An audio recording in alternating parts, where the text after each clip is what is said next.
கோயில் குளத்துக்கு அழன்னு அலையிறேன். என் பிள்ளைக்கு ஒரு குழந்தை பாக்கியம் கொடுனி. எந்த சாமியாச்சும் கண்ணை திறக்குதா? நான் கும்பிட்டு சாமியில ஏதாவது ஒரு சாமி அவளுக்கு ஒரு குழந்தை செல்வத்தை கொடுத்தா என் புள்ள சந்தோஷமா இருப்பாள. காலமுள்ள அவன் மாமியார்கிட்ட அடிபாடு பட்டு தலையிறாள். அவட்ட கேட்கவோட என்னால் முடியலை.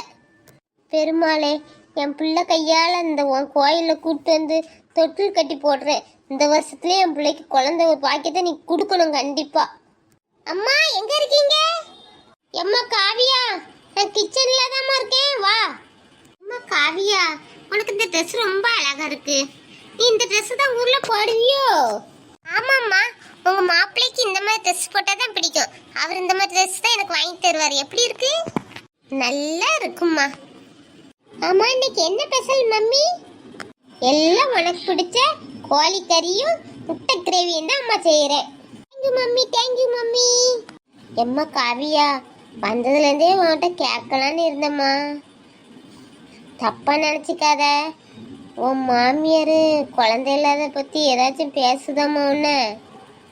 இல்லை மம்மி, அவங்க எப்பவும் திட்டுற மாதிரி என்னை திட்டிக்கிட்டே தான் இருப்பாங்க. ஆனால் என் வீட்டுக்காரர் என்னை தங்க மாதிரி பார்த்துக்கிட்டுறாருமா. அவர் பேசுறதுலே தெரியுதுமா உன்னை நல்லா பார்த்துக்கிடுறாரு. இருந்தாலும் உன் கூட இருக்கிறது உன் மாமியாரே இருக்குல்ல, அதையும் நீ சமாளிச்சுக்கிடலம்மா. அது இந்த குழந்தை இல்லாததை வச்சு உன்னை குத்தி குத்தி காமிக்குமே. ஆமாம்மா, அவர் இருக்கத்திட்டு என்னை ஒன்றுமே பேசாதுமா.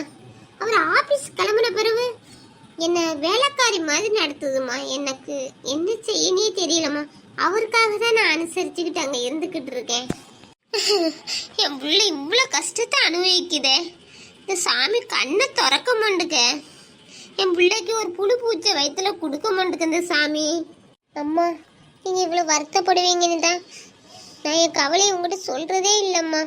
என் மனசுக்குள்ளேயே போட்டு நான் பூட்டி வச்சிருக்கேம்மா. எதா இருந்தாலும் அம்மாட்ட சொல்லுடி. அப்போதான் உன் மனசில் இருக்கிற பாரம் குறையும். சொல்லுமா எதுனாலும். அம்மா, எனக்கு அன்னைக்கு கல்யாண நாள் வந்துச்சுல, நீங்களாம் எனக்கு விஷ் பண்ணீங்கல்ல. அன்னைக்கு எங்கள் வீட்டில் என்ன நடந்துச்சு தெரியுமா? என்னடி நடந்துச்சு?